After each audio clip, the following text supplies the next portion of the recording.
Welcome back to Together We Awaken, Finding Light in the Dark. This is episode 19. Awakening isn't just spiritual, it's physical. Nervous system truth and breathwork. I'm Allison Brunner, your soul sister, human guide, and rebirth midwife. And I'm so glad you're here. Before we dive in, I want to take a moment to invite you into the Firefly community. If you haven't already, you can sign up for my free membership, The Field. It's a space where I share guidance based on the group's energetics, free event invitations, special offers, and more. And when you join the field, you'll receive field notes that are the monthly email with intuitive insights specific to the small community, a discount code each month for one of my offerings, and an invitation to a free community event, as I was saying, to help you stay grounded and supported on your path. Many of my new offerings will be launching later this summer, likely mid to late August, and after I've had a little more time to rest and integrate all that's been moving. But for now, here's what's already happening. The Hearth, our sacred group healing circle, is happening on the first Monday of August. It's either the 4th or the 5th at 6 p.m. Eastern. And then a new energy healing circle called Held. That's a group energy healing session, also on Zoom, where you don't have to speak or even turn your camera on. It's 35 minutes. So just come as you are and just make sure you're in a space where you can receive healing, either sitting comfortably or lying down. And preferably you'd be able to kind of stay that way even after the call is over for some time to allow the energy work to continue.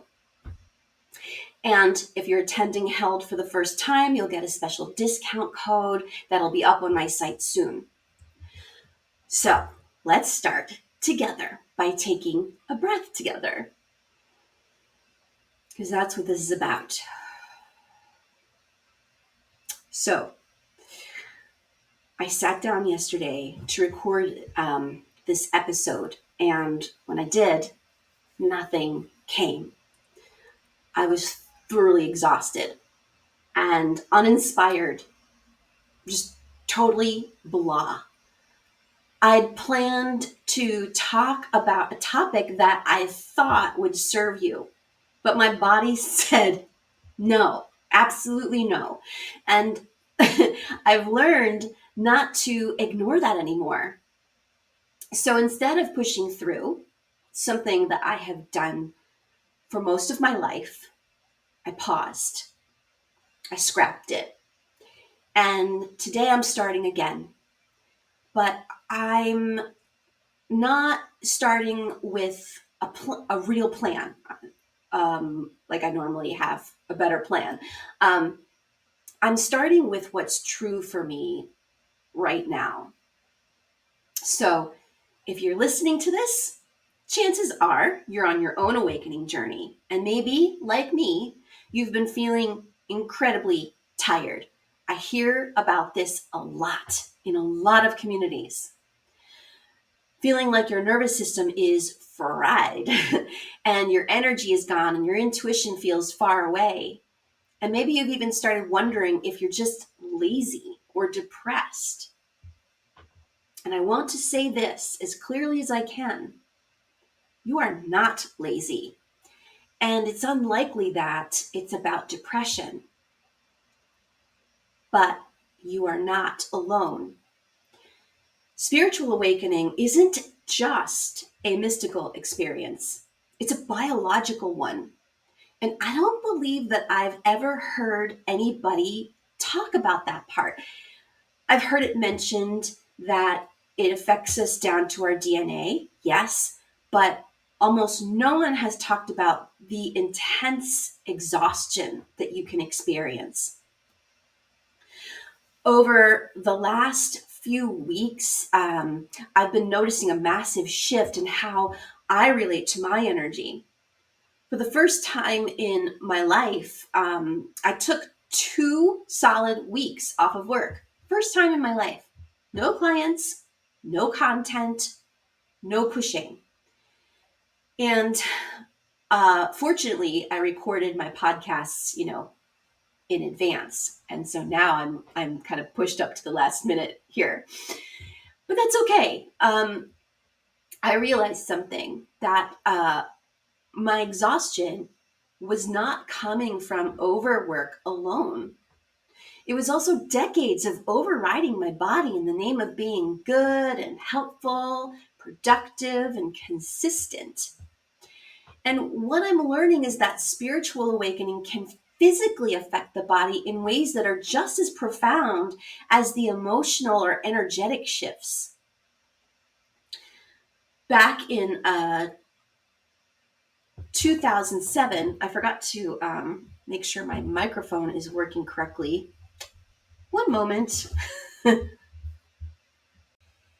Okay, it was working. I just thought I'd move it a little closer and hopefully that helps. So back in 2007, I started dabbling in Kundalini yoga. I loved it. I did it a lot, probably too much. People were warning me about that. And I was chanting a lot and fasting on the master cleanse, that crazy lemon juice and cayenne diet that I will never touch again now if someone paid me. And I was receiving oneness blessings. And this was all doing something very real to me. I'd go through these phases of having no thoughts and crying for, not no thoughts, but the back of my brain felt very, very quiet. It wasn't like the way our brains normally work, right? My beta brain waves were probably asleep. But I was also crying for no reason, except that I felt so much love in my heart. And I remember I used to walk to this little Catholic church that I lived close to, this little Franciscan church that was around like Market and 13th Street in Philadelphia. And the music would move me, and the incense bring me into a state of sweet pleasure and contentment. And I walked around the city feeling blessed and connected to everything. And then darkness set in, an initiatory period that lasted for quite some time. It was my first meeting with adrenal fatigue and sensitivity to foods and thyroid issues and dark depression that no medication could touch. And I came out of it, but I had no mentor, no one to explain what had happened. And I resisted what that period was trying to do for me. And I lived a bit recklessly and still very much asleep. And another round of this darkness returned, this time to force me to face what I hadn't years prior. And it came with visions and healings and was followed by more adrenal fatigue, even if milder this time, because I got out of resistance. So this round moved through me with a little more grace, and I came out on the other side. Then 2015 came, the one I call the big one. First came the bliss, the light, the deep devotion, the emotional highs provoked by a more profound sense of oneness. And then darkness set in so I could integrate the upgrade. But I had to release so much more this time of what was holding me back from greater awakening. I was in absolute resistance this time and was hit with the worst adrenal fatigue of my life. And it lasted until 2023. And here we go again. Spiritual highs in 2024, beautiful mystical experiences too, led to another crash. Adrenal fatigue that built like a giant wave, a little at a time, creeping up on me all the way to now. And here is what I've come to understand, not as a medical professional at all, but through my own experience, through deep inquiry with spirit and my guides, through my years as a therapist who witnessed this process in just a few of my clients as well, and through doing some research, and now just from listening deeply to my own body. Our nervous system often goes into overdrive, especially after years of holding trauma and emotions and responsibilities that perhaps weren't even ours to carry. And our endocrine system, which includes the adrenals and the thyroid and the hormones, can get completely thrown off.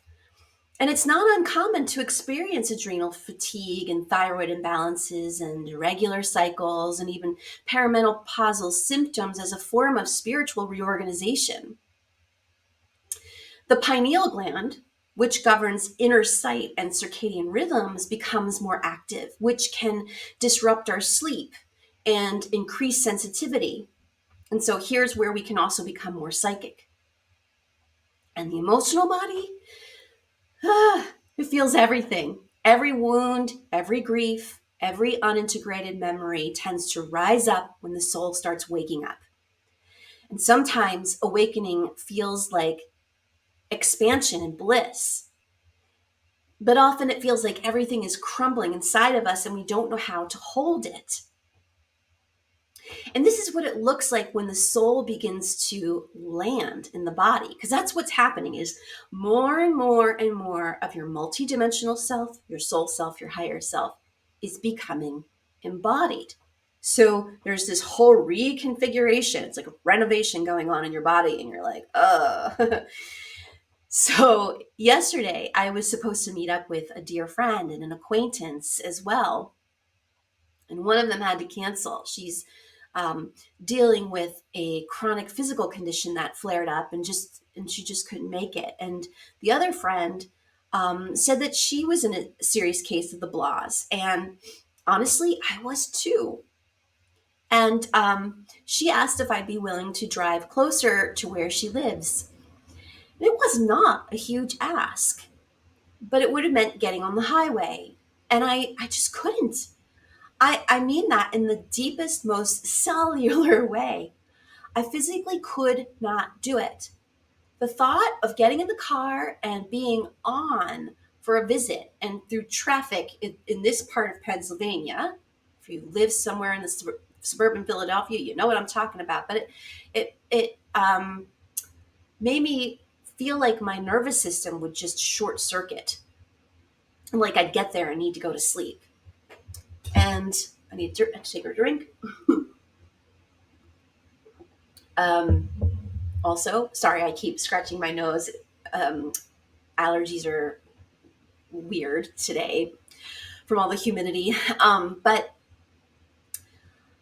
so yesterday with this friend, I felt a little guilty, and she had been willing to come, my way, and I wanted to be able to do the same for her. But I had to tell her, I promise you, this isn't laziness. It's actual physical exhaustion, and there are going to be times on this path when you feel like you're letting people down, like you should be able to show up or rally or just push through. But this isn't a self-discipline problem. It's a biology and soul level transformation that's happening. I remember in the earlier years of my awakening from around 2016 through 2022, when I would go to the beach with my elderly parents, I couldn't even help them carry their things. I couldn't lift the umbrella, couldn't drag a chair, and just crossing the sand to get to the water was overwhelming. And that was a strange experience for me because I was used to being the one who did the helping. I had to ask for support again and again. And even though my body has since regained some of that strength, I'll never forget what it taught me. Sometimes awakening will take you all the way to the ground, just to teach you how to receive. And another thing about adrenal and or spiritual fatigue, it forces you to change the way you live your life. It gives you no choice. Either love and nurture yourself even more or crash. I've not been perfect at all in my learning. My favorite thing in the world is to create, but that requires doing. And my adrenals have been directing me to do less and be more, to be more, rest more, be still, be quiet, receive, let in rather than putting out more and more content, energy, healing. I'm making sure that I'm healing myself more than anyone else with my self-compassion and my boundaries. And I'm here to tell you, we're allowed to do that. The spiritual path requires it. And as I'm talking, something is occurring to me. This may actually be the process of those who hold feminine polarity on this path. I'm not sure if it's true for those holding masculine polarity. I'd be curious to know from the men what the awakening experience is like for you physically, if it's similar or different. I'm not sure. But before we go any further, I want to take a moment to thank one of my listeners. You know who you are. You've gifted me with a recommendation, a tool, a reminder, really, that breath is medicine. With the biofeedback headband by Muse. And lately, it's been helping me more than I can say. There have been moments where I felt like my body was about to short circuit and like the grid inside of me was about to blow.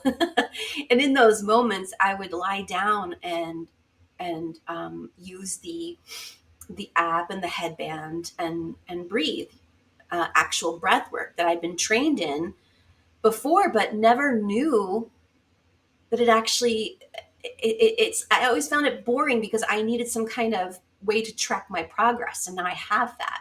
So, just breathing, no fixing, no figuring anything out, no spiritually bypassing anything. It's just giving my body a moment to be held by the breath, and by the earth, and by spirit. So yeah, Muse, it's awesome. I had wanted to get this from the Heart Math Institute. Hadn't gotten around to that, but this one tracks your brain waves, your heart rate, your pulse, movement, and it's been confirming that breath work is changing my nervous system and slowing my heartbeat and rebalancing, or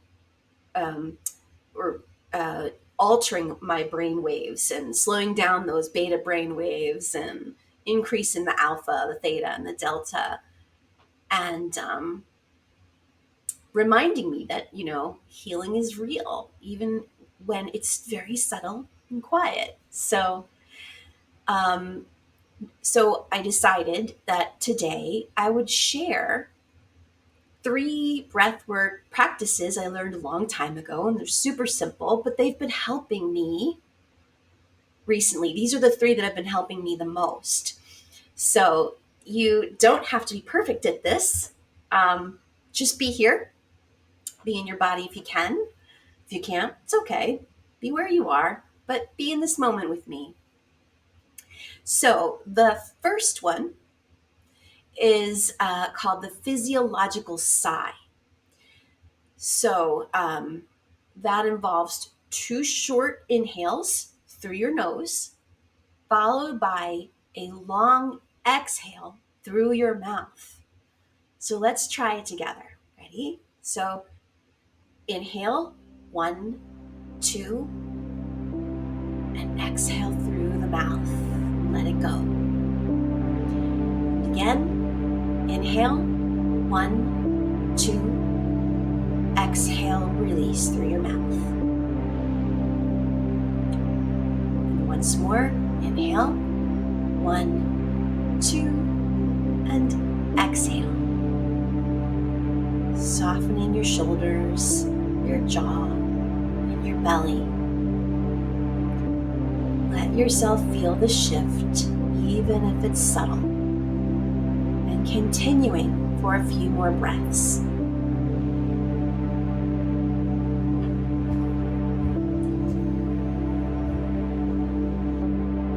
Inhale, 1, 2, and exhale through. And I'll be doing this right along with you.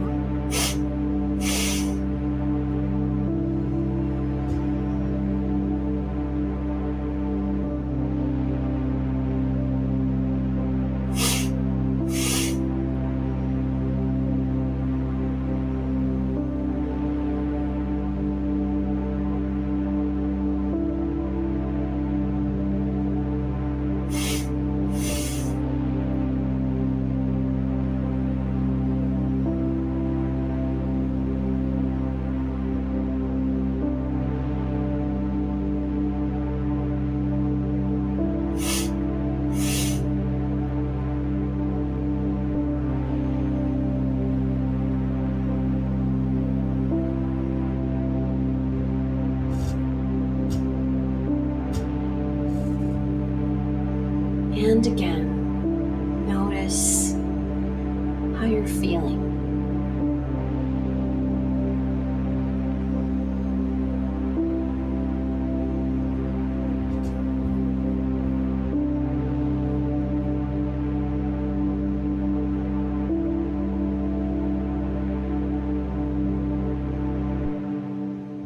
Now let's try the 4-7-8 breath.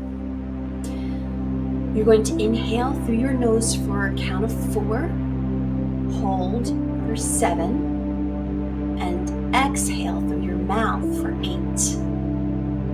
So let's go. Inhale, 2, 3, 4, hold, 2, 3, 4, 5, 6, 7. Exhale, 2, 3, 4, 5, 6, 7, 8.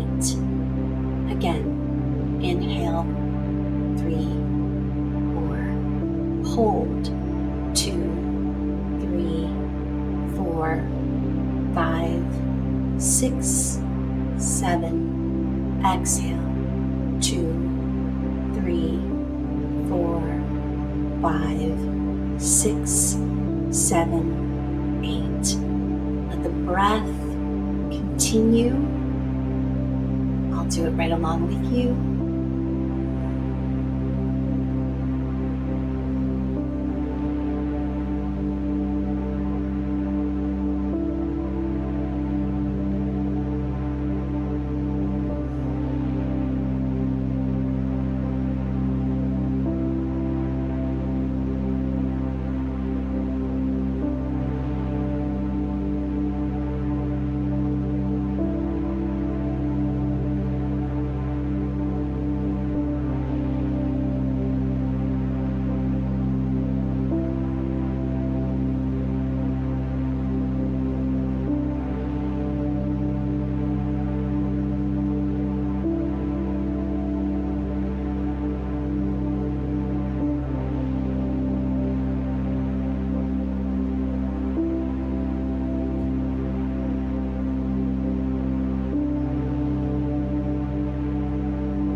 When you're ready, let the breath return to normal. And let your system settle and recalibrate.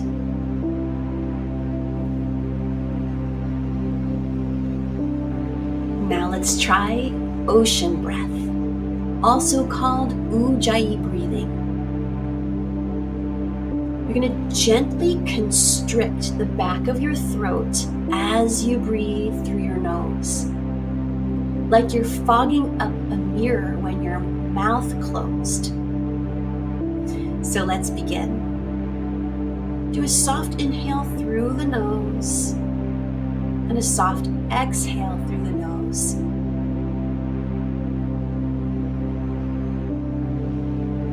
This time, you're going to exhale as though you are actually trying to fog up a mirror.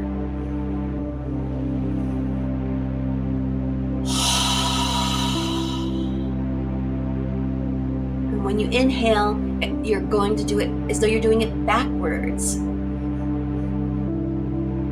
And if you accidentally snort, it's okay. It happens. And when you exhale now with your mouth closed, allow the ocean sound. Doing the same when you breathe back in.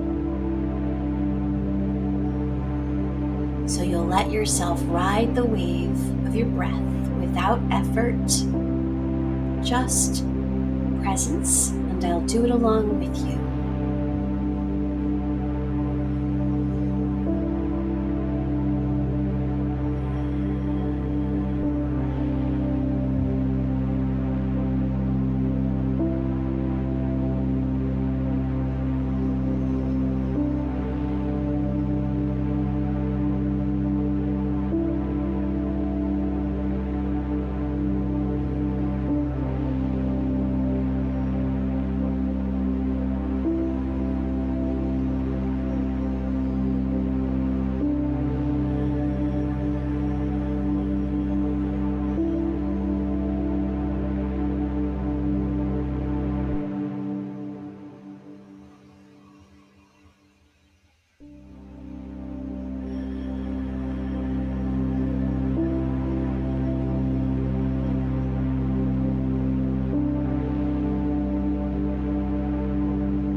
And when you're ready, you can return to normal breathing.